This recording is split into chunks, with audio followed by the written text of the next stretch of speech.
Bonsoir à toutes et à tous, bienvenue sur 8 Mont Blanc pour ce nouveau journal préparé par la rédaction. Voici les sujets que nous allons aborder en ce jeudi 16 janvier 2025. Nous partirons en Savoie à Albertville qui accueillait ce jeudi le Carrefour des métiers. Avec 500 professions représentées, ce rendez-vous apparaît comme un incontournable pour les 800 jeunes venus se renseigner sur leur avenir professionnel. Et puis pour clôturer ce journal, Fanny Savard nous fera revivre le concert d'Emilika, l'artiste accompagnée par la salle de musique du Brise-Glace. Il s'agit du dernier épisode de sa série culturelle qui signe la fin d'une collaboration de plusieurs mois.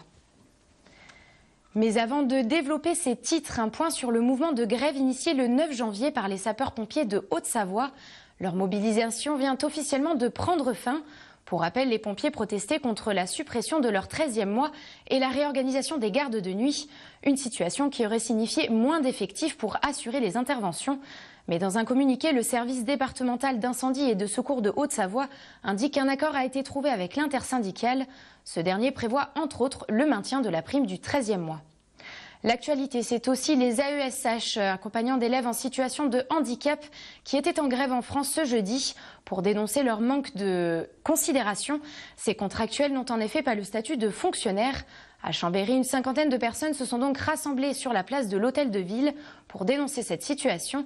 Sébastien Germain a pu rencontrer quelques professionnels, quelque peu désabusés. Reportage. Un vrai statut et un vrai salaire. C'est en fait bien le fond du problème.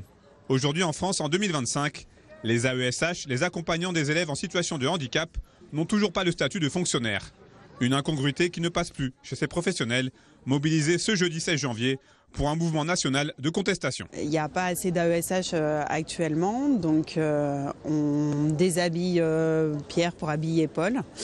Et on manque vraiment de temps pour accompagner au mieux nos élèves. On manque d'AESH et du coup, tout cela découle du fait qu'on n'a pas un vrai statut. Donc c'est un métier qui n'est pas du tout attractif, où on est payé en dessous du seuil de pauvreté. Donc aujourd'hui, on demande la création d'un vrai statut pour les AESH, avec une augmentation évidente des rémunérations et un vrai statut qui nous permettrait d'être sereines. Pour ces contractuels, le manque de moyens a un impact direct sur leur situation, mais surtout sur les enfants qu'elles accompagnent au quotidien. Et ce, même sur des situations de la vie de tous les jours. Alors moi j'accompagne des handicaps qui sont assez multiples, qui vont de la dyslexie toute simple à de l'autisme sévère. Et je travaille maintenant aussi sur le temps du périscolaire depuis le mois d'octobre. Le 6 janvier, c'est à la date de bascule d'employeur. Il a été décidé que nos repas ne seraient plus pris en charge sur le temps du midi, qui sont à 6,86 € par repas. Donc ça représente un budget hyper conséquent sur les repas. Ces enfants-là, ils ont besoin de repères qui sont essentiels. Et du coup, pour nous, c'est hyper important qu'on puisse avoir de nouveau cette prise en charge des repas, qu'elles viennent soit de l'éducation nationale, soit de la mairie, peu importe. Mais en termes humains, c'est essentiel. Ce jeudi 16 janvier était donc synonyme de mobilisation nationale sur l'ensemble du territoire. À Chambéry, une petite cinquantaine d'agents avaient répondu à l'appel de l'intersyndicale. Et si la profession aspire à de meilleurs lendemains, les nombreux changements de gouvernement n'incitent guère à l'optimisme. Nos revendications rebondissent de ministère en ministère, de ministre en ministre. Et on n'a toujours pas de réponse. Et pour l'instant, pas de signaux positifs en ce qui concerne nos revendications actuelles en tout cas. D'autres actions sont d'ores et déjà prévues dans les prochaines semaines, et notamment au mois de février, pour l'anniversaire des 20 ans de la loi handicap. En Savoie, toujours, l'agglomération arlysaire organisait ce jeudi la 29e édition du Carrefour des métiers et des formations. Un moment d'échange privilégié, principalement destiné aux collégiens, qui permet à plus de 800 jeunes de glaner informations et débouchés sur des filières pas toujours bien connues. Un rendez-vous qui s'est d'année en année imposé comme un incontournable, tant pour les étudiants que pour les recruteurs. Davantage d'explications avec ce reportage d'Emmanuel Jode. À peine les portes ouvertes, ce sont plusieurs centaines de collégiens qui prennent possession des allées. Face à eux, plus de 170 métiers et de nombreuses structures de formation qui tentent en quelques minutes d'expliquer les possibilités d'avenir au sein de leur filière. Un moment clé du calendrier duquel découlent souvent les inspirations et choix des jeunes du territoire pour se spécialiser dans leurs prochaines années d'études. La classe de 3e, c'était une classe palier d'orientation et du coup, en fin d'année, les élèves vont devoir indiquer s'ils partent vers la voie professionnelle ou vers la voie générale et technologique. Donc leur premier choix d'orientation d'orientation. Et notamment pour ceux qui vont partir vers la voie professionnelle, ils vont devoir déjà s'engager sur un choix de domaine, voire de métier.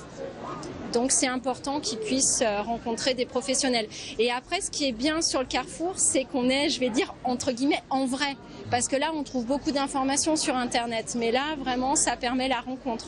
Donc c'est aussi un exercice pour les élèves d'aller s'engager dans un échange avec un professionnel. Métiers du bois, de l'informatique, du droit ou encore du soin à la personne, toutes les filières sont représentées ici. Un véritable carrefour qui, fort de son succès au fil des années, a pour cette édition émigré de la salle de la Pierre du Roi jusqu'à la halle olympique. Un rendez-vous qui est aujourd'hui devenu aussi incontournable pour les jeunes en recherche d'un avenir que pour les centres de formation qui comptent sur cette opération pour garnir les rangs de leurs différentes sections à l'image de la filière des métiers de la restauration. On a 24 élèves en bac pro, 12 élèves en cuisine, CAP cuisine, 12 élèves en CAP service. Et après, à l'issue, une formation BTS en alternance et bac pro en alternance où on peut être à peu près, pareil, une classe de 24, on va dire. On est obligé maintenant de venir dans l'ensemble des carrefours des métiers qu'on peut retrouver sur Albertville, sur Beauzelle. On fait des food trucks aussi dans les collèges pour vraiment attirer les élèves dans nos formations. On est plutôt en tension et donc c'est ce qui fait qu'on recherche beaucoup de personnel et on n'arrive pas à former assez, on va dire. Fort de près de 30 ans d'expérience, le Carrefour des métiers et des formations de Arlysère s'est aujourd'hui pleinement intégré dans le cursus éducatif local. Cette journée étant d'ailleurs préparée en amont par les élèves et leurs professeurs, puis récapitulée a posteriori afin de cibler au mieux les attentes et souhaits de chacun pour ainsi trouver la voie professionnelle qui leur corresponde. Justement, en parlant recrutement et métier, le secteur du service à la personne fait partie des branches professionnelles qui peinent à recruter en France. Une tendance d'autant plus marquée en Haute-Savoie face à la concurrence suisse. Et pour essayer d'attirer les candidats, l'entreprise O2, spécialisée dans ce secteur, a organisé ce jeudi un job café.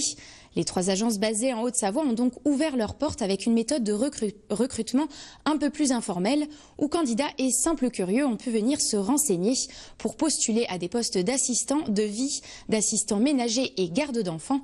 On écoute à ce propos la directrice de l'agence de Bonneville au micro de Kezia Poudou.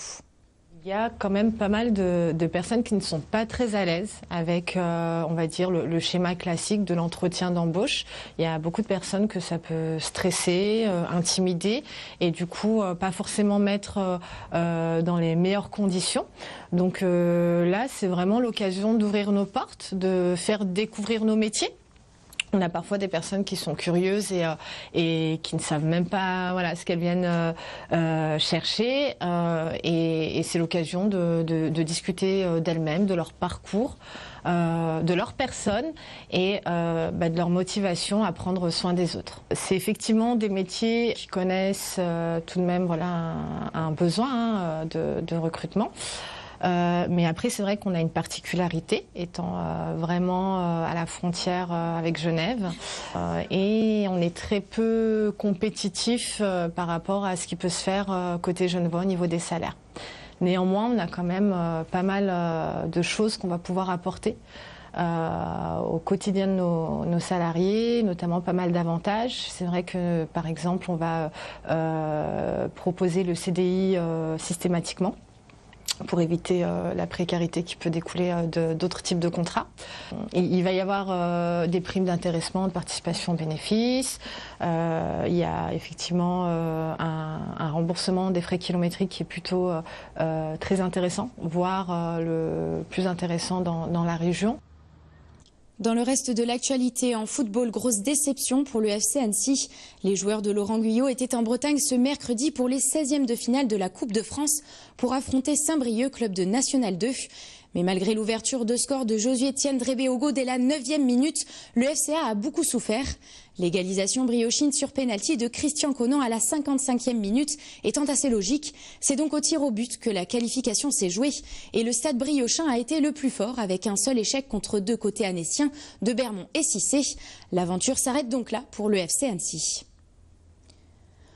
Toujours en sport, du côté des pistes de ski, la Française Lou Jean Monod s'offre une belle performance sur l'individuel de Ruhpolding en Coupe du Monde de biathlon. La tricolore s'est imposée en 41 minutes et 35 secondes devant l'Allemande Franziska Preuß. Grâce à ce succès, elle conserve son dossard rouge de leader du classement de l'individuel et au classement général de la Coupe du Monde, la doubiste reste deuxième. On termine cette édition avec le dernier épisode de notre série sur l'accompagnement des artistes par le brise-glace. Après vous avoir fait découvrir les premières séances tournées en octobre dernier et la toute dernière répétition de la semaine dernière, c'est l'heure de découvrir à présent le concert. Il a eu lieu ce mercredi soir et il signe la fin de la collaboration entre Emilika, la musicienne accompagnée, et la salle de musique. Fanny Savard vous fait revivre cette soirée au reportage. Dernière touche de maquillage avant de monter sur scène pour Emilika.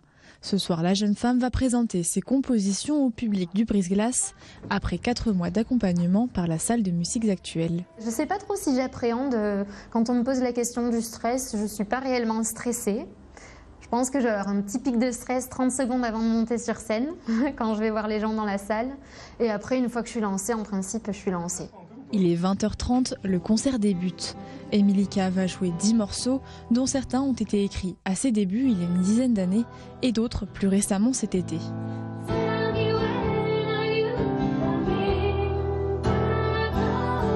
Avec un concert gratuit et sans réservation, impossible de savoir à l'avance si le public sera au rendez-vous.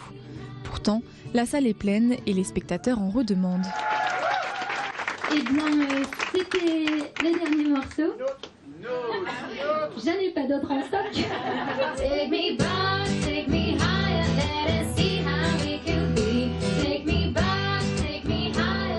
21h15, le concert touche à sa fin. C'est le sourire aux lèvres qu'Emilika raccroche sa guitare. Ça s'est bien passé, je crois. En tout cas, j'ai pas vu le temps passer.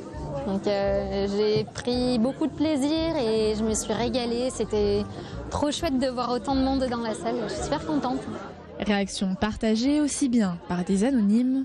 C'était super et j'espère qu'elle va être beaucoup plus connue. C'était génial. J'étais étonnée parce que du coup, c'est pas le style de concert auquel je vais d'habitude. Que par ses amis venus la soutenir. C'était vraiment super. Il y a plein de nouveautés. C'est assez varié, malgré que ce soit juste avec la voix et la guitare. C'est super surprenant, c'est hyper entraînant. Super fière déjà de voir le monde qu'il y avait, l'enthousiasme qu'il y avait sur le concert. Et puis aussi de la voir évoluer, là, le niveau qu'elle a pris, les nouvelles compos qu'elle a apportées, elles sont vraiment plus matures à mon sens et c'était vraiment top. Du côté du brise-glace, ce spectacle permet de clôturer en beauté ces derniers mois d'accompagnement. Il y a eu beaucoup de travail qui a été fait à la maison par Émilie, c'est super chouette. Elle a essayé d'aborder un peu tous les aspects qu'elle avait dit qu'elle voulait aborder à la première séance. Mais là, ce qui compte le plus aujourd'hui, c'est qu'on dirait que ça fait très plaisir pendant le concert. Elle n'a pas arrêté de dire qu'elle trouvait le temps court, c'est que ça s'est bien passé et qu'elle était ravie de ce qu'elle donnait. L'accompagnement terminé, c'est désormais avec des projets plein la tête qu'Emilika envisage la suite. Parmi eux, l'écriture de nouveaux morceaux, mais aussi se produire sur les scènes de festivals. C'est la fin de ce journal. Merci de votre intérêt pour l'information sur notre chaîne. Dans quelques instants, vous retrouvez le bulletin météo présenté par Thierry Paulme. Retour de l'information demain à 18h avec Fanny Savard aux commandes du journal. Et on se quitte une nouvelle fois en images avec la 14e édition des Safety Shred Days, un événement dédié à la formation sur les risques en montagne qui s'est déroulé à La Rosière en Savoie, à l'heure où les accidents en montagne se multiplient et quelques jours après la mort de 2 skieurs dans une avalanche à Val d'Isère. À bientôt sur 8 Mont Blanc.